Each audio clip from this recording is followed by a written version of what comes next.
Have you been thinking about buying a home for one of your children or maybe for a parent for them to rent the home or maybe just purchase it and give them an easier life there? Well, hey guys, I know a lot of you are concerned about doing this and having to purchase it as an investment property and have that less than desirable interest rate and down payment. So today's video is actually going to be with a special guest. This is Josh Goldberg of Barrett Financial, and we're going to talk to you about how there is a loan that can be structured where you're purchasing this for the other party and it's owner occupied. So stay tuned. We'll be right back.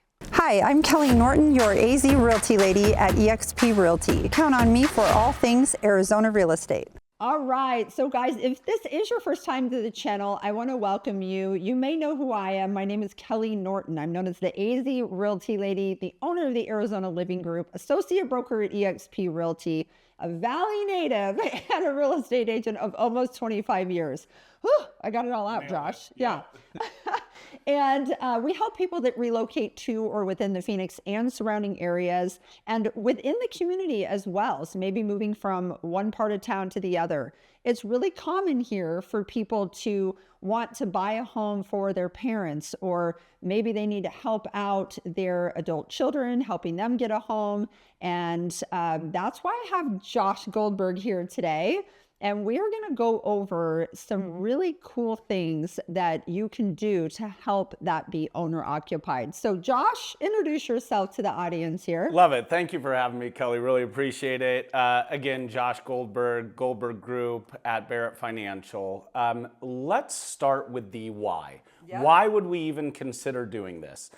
And it is basically for two reasons. One, we'd love to have a lower interest rate, right? We're gonna have a lower interest rate on a primary residence versus a second home, versus an investment property. Right.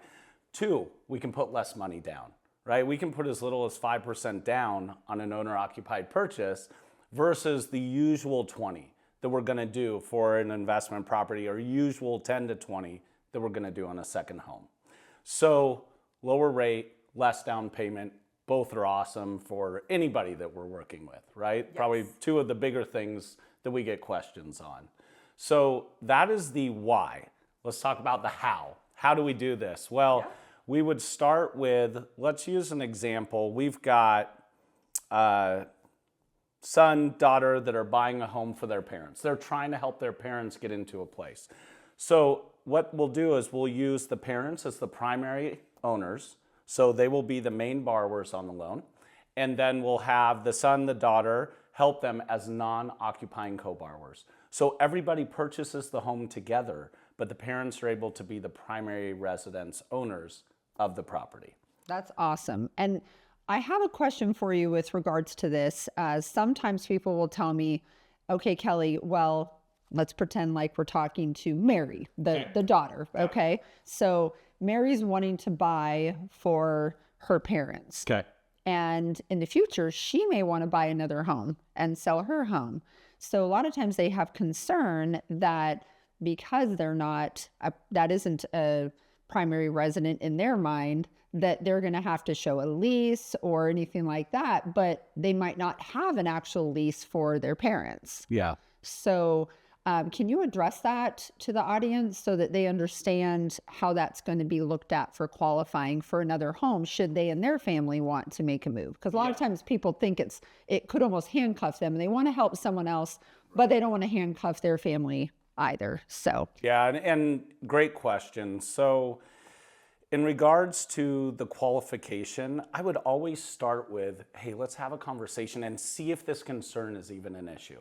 Right? Because we don't know what we don't know. So if the plan is let's buy another house for ourselves in a year, 2 years, 3 years, we would map that out. But in this case, Mary's parents would be the borrowers on the loan, the main borrowers. Once they have made 12 payments, a year's worth of payments, they are now not going to count that debt against Mary any longer. So that's why we talk about it ahead of time. Let's plan that out. Are you trying to buy in the next 3 months? Great, let's get your primary residence bought first. Now let's help your parents. And it's all about the planning, right? Like, let's get it planned out correctly versus you having questions about what might happen in the future. Right. You know? And this is why, too, here at the Arizona Living Group, we do a discovery call with you. And we'll set you up with Josh in any loan scenario so that he can go through these things, ask the questions. And it's much like we do with you when you're looking to relocate or sell a home from one part of the valley and move to the other. We ask questions that identify timing, and there's just a lot of different pieces that really put that entire puzzle together. Yeah. And sometimes people will go to the internet and start looking, but you're not getting all of the information. So it's important to make sure that you have a full conversation with someone like Josh to get really all of the information set out for you to be able to kind of guide you whether or not it is a good thing. Yeah, I think, we're similar in that we both love to give people that we work with confidence, clarity, and peace of mind in their decision making. And the only way to do that is for us to have that conversation up front. Let's not talk about what you found on the internet. Let's talk about you specifically. Yeah. What are you trying to do? What are your goals? What are your timelines? That way we can get in sync with them and make sure that we're giving them the right information so that they can make decisions moving forward. I found that clarity is huge, and it's really hard to get that out in internet land or, Googling or whatever. It's just a ton of information. So let's make it more accurate for you. Perfect. Yeah. Now, if somebody has limited income, so let's say they're just on maybe a Social Security for their income, are you using some of that income from from Mary to be able to help out her parents? Yeah, so let me give a even more specific example, because this is what usually will happen. It's parents that can't qualify on their own. They're on a fixed income. They're on Social Security, disability, retirement, something like that. Yes. They need help in order to get into the home in Arizona that they love. So we are using their income. We're also using the income of Mary and her husband, or however that looks, and allowing them to qualify, again, as a primary residence, as potentially lower down payment, as a better rate.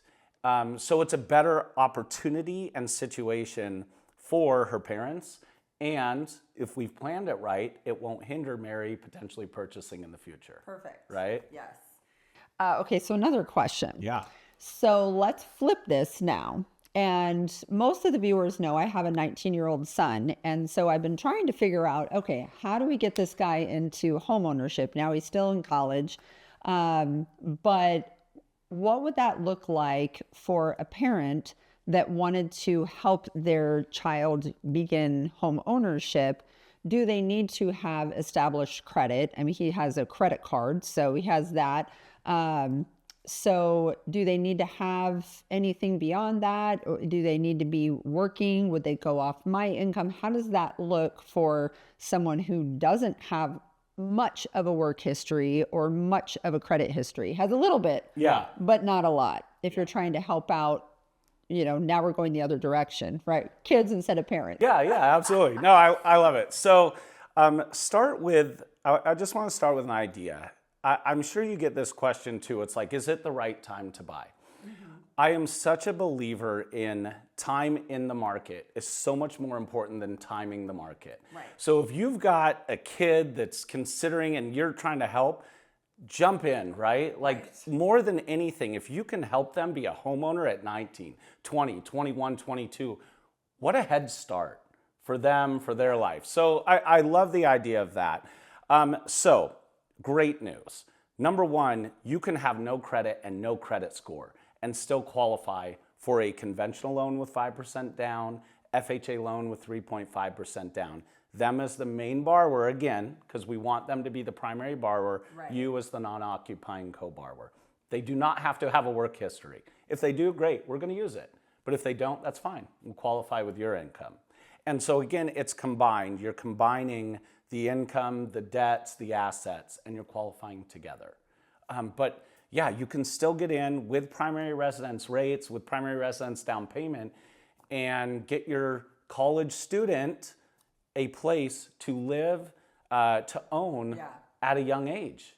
It's awesome. And it be a primary property. Because we have a lot of folks here that are like, hey, you know what, we want to buy something Our kids are going to go to GCU, they're going to go to ASU, different areas. And so they want to buy a property, and it's important that we have these conversations to make sure that we're guiding you so that it's the best rate that you can get and it's the best setup for that property. Yeah, no, there's two steps. It's eligibility. Can we do it? Right. Then it's optimization. Right. Okay, what's the best way to do it? And so we'll go through both of those steps to make sure, hey, what does this look like for you? And again, back to your specific situation. Like, let's get it right for you and not what you found on internet land. Right. Yeah. Exactly. Thank you so much for going over this with everyone. I think this is really, really important. Again, there are a lot of unique techniques and strategies out there that if you have a true professional that really knows what they're doing, they can guide you so that you can optimize the options that are out there and available for you. So guys, if you want to speak with Josh, I'll have him go ahead and rattle off his phone number for you, but we'll have it on the screen for you. We'll also have it in the caption of the video. And again, remember, subscribe to the channel and click that little bell. That way you are notified when we put up new videos. And Josh, what is your number for the viewers? Yeah, again, Josh Goldberg with the Goldberg Group at Barrett Financial, and my number is 480-510-6350. Text, call, glad to help any way we can. Love being a resource. Absolutely. Guys, if I can help you with your relocation or any move here in the Valley, please feel free to reach out. Calling or texting is the best way to reach me. You can also go on our website and hit contact us. The website has been on screen for you here on the video, ArizonaLivingGroup.com. And we thank you for being here. And thank you, Josh. Appreciate it. Thanks for having me. All right. Thanks, guys. We'll see you soon.